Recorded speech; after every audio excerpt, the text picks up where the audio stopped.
Hi, it's Juris and welcome to Tattoo Shop Talk, and today we have a bit different setting and we have a new character introduced to the game. And today we will talk about tattoo machines that we use on daily basis, sort of in tech world referred of daily drivers. Dan will tell what he's using, I will tell what I'm using and why. We will probably point out our favorites. We don't claim that we are experts of tattooing. You can take a look at our Instagram and decide if it's something for you. If it's not for you, then it's not for you. Would you introduce yourself? My name is Dan, and I've worked at this shop since June? March. Now is March, yeah. I've been tattooing for a little over 4 years, I think. Not quite sure, actually. Around those terms. Let's go with tattoo machines. So these are the stuff that's in or around our drawers. So let's do one by one, I guess. I will start with my least favorite, but I still use it sometimes, and that would be the Bishop Shader wand. It's this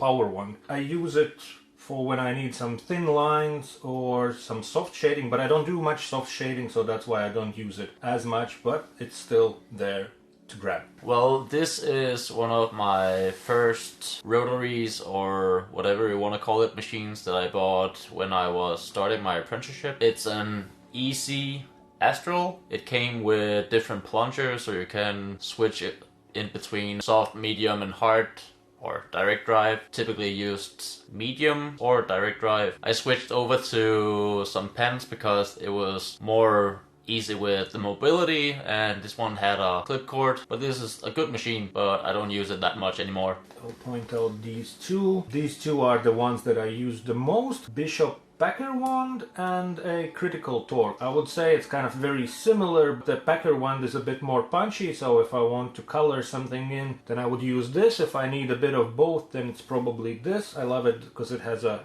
heavier grip. These are my most used two tattoo machines. I wouldn't point one out more than other. They're both great. So that's these two. Sometimes I even set up both of them, and then it depends on how I feel, or it depends on small things in a design. I would choose one or another. Then I'll also pick two at once. Easy's Pro 3, and this is the newer version. The Turbo Pro 3 Turbo. The Turbo. I've used the older version quite a lot, actually, and then we got the new one that had a bit more adjustable strokes.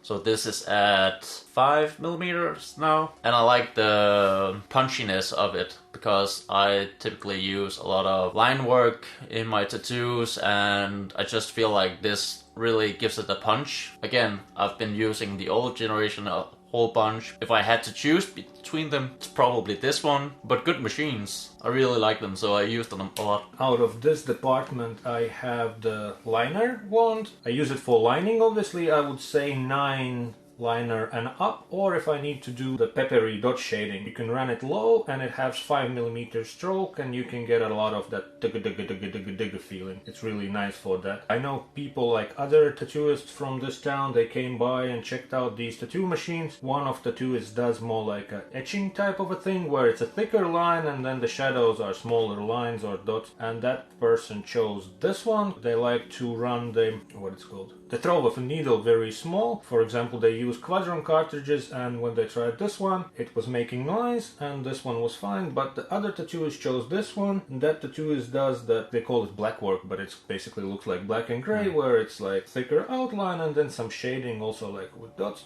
And that person chose this one because the problem was to push the needle in, and this one is so punchy that it does work for that. So it works for a bunch of things, but this is very specific machine. You wouldn't use it for coloring in because it's way stronger. And if out of these 3 wands someone's always asking what would you recommend, it's always this one. That's kind of like a middle ground, and then you can see in the future when you have too much money, you can go this way or that way. So these two would be the go-to machines for me in this department. I have the Imala Grand. It's also one of those adjustable stroke machines. I tend to be on the around 4 or 5mm stroke length. Does it have 5? So this is the 4.2, but in all my machines, it's in that term. This one is right now at 4.2. I tend to use it a lot when I'm more comfortable with my designs and everything. This actually was one of the machines that I made a lot of bolder outlines with, hollow 10s for outlining a back and everything, and it actually worked quite well with that type of cartridge needle, which I tend to not have the exact same experience with other machines because they're not as powerful. So this is actually, again, one of the machines that I tend to use. I want to point out that these two are the swash drive, the spinny, stroke adjustable, blah blah blah. This one here, and on this one it's with this situation where you have the spinny disc and then you adjust that way, and I think that also gives more punch and a bigger stroke. Then I have this department here which I use for bar needles. I have Dance Cubans, Signwinder VR3.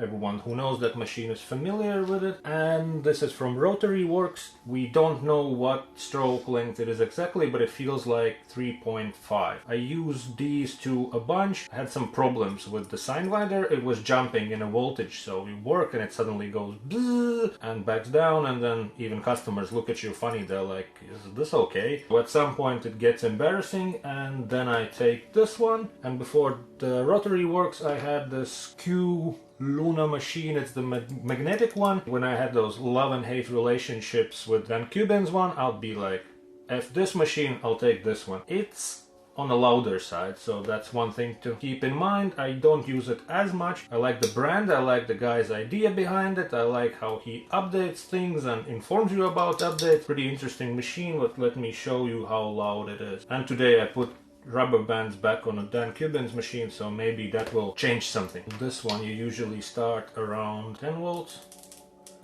Turn the volume down.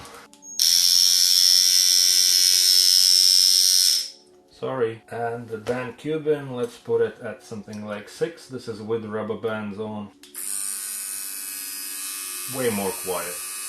This one I used on your palm, right? Yeah.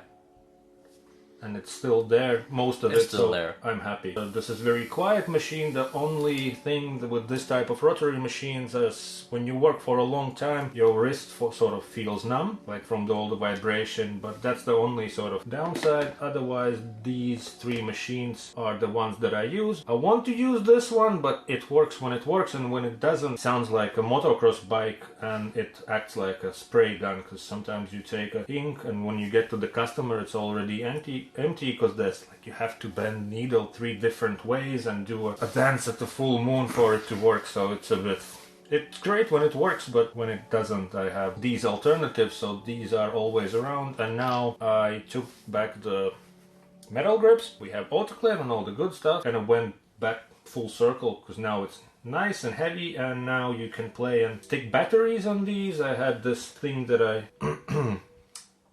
how to say, made, not really, but constructed myself. It's a bit dodgy, but I ordered one from Nick Jones, so I'm waiting for that to arrive. Heavier grip, you put a battery sort of in this position towards machine so it doesn't mess with balance, and I think it's the future with this type of stuff. What else do we have left? I have my go-to machine. This is the Cheyenne Unlimited Solnova 4mm. It's quite balanced on everything, so it's good at packing solid outlines and for color packing. It's my go-to machine. I've had it for a couple of years now. I've never been disappointed from it. Only downside, if you really want to get into it, all its adjustments of the voltage, because it's the kind of thing. But usually at this, it should be around 8.8, 8.5-ish, and then I usually have like a around 20 degrees angle on it, so it's around 9-ish, 9.5 for outlines. A really good machine, and I use it for almost everything, but it's also one of the more expensive machines, so if you are not in that kind of funds, then there's a whole other like alternatives, but I would definitely recommend this one. I'm really happy with it. Yeah, I also tried it, and I was pleasantly surprised. Like I said, the Cheyenne for me is the same where like for Android user and Apple, so you're like, no, but then I tried it and I was surprised. There was some things that I like, it felt like it's doing stuff for you. Obviously I tried new machine and new techniques of lining. Those lines I will fix later, but it went relatively well. If someone's looking at that machine, it's definitely a good one. I didn't try the soft mode, but still, it's pretty good machine. Also, you can get disposable grips if that matters for you. So it's a very good machine, and I would like definitely recommend it. And on my lineup, I think the shader and liner ones, they are for more specific use, and this is 3.5 critical torque, which kind of feels like a more forgiving packer, but it does the thing. Also the heavier grip, so it's very nice machine, but it's at the very pricey end. The packer is the average type of situation. Obviously I could always recommend go for the top-notch stuff. This here is Dan Cuban's machine, is the most expensive from the lineup. This version of Q machines is way more budget friendly, and every now and then there are discounts, so that's cool. That's like kind of like around half the price of this one. And same with Rotary Works, they do decent tattoo machine, and I think it was 200 pounds or something, not more than 300, so it's again way more affordable than something like that. On this machine it's very wide sort of profile, because you can, like on Dan Cuban, you can spin that disc to change stroke. Here you change magnets and it changes the hit, so it's very futuristic type of a thing. You don't have to spend kidney on the machine, and you can get a pretty nice stuff for bar needles. You can probably adapt it to cartridges, but that's a different story. And out of the budget friendly, I think this one is the most useful stroke length. Oh yeah, for sure. The punchiness of it gives it more exciting, at least for the stuff that we do. I just wanted to make this video because otherwise I feel like I should get a citizenship in China, because it's all this stuff one after another, like a review after review, but this is what we use. It's wide variety, it's expensive, and I understand that people don't want to get into this end, but this is good stuff. This is good stuff. Like Dan said, there's also, if you don't have the funds, there are like cheaper alternatives and they work fine. Comfort and the way they are thought out, that's probably on the higher end, will be better. The Cheyennes, how you adjust, that was still weird, and like I like to see numbers. I like to be like, okay, I will line on this and shade on this and then adjust. Maybe the magic is in the magic of it. Well, and now you can share your thoughts on any of these machines. If you use them, which one is your favorite? So do that, leave that in the comment section. Check all the playlists in the video description. Press likes on this video. If you didn't like it, then press dislike twice, and if you're super mega awesome, then share it. See you in a future episodes. Thank you for watching. Check out Dan's socials, and that's it. Stay safe. Bye. Bye.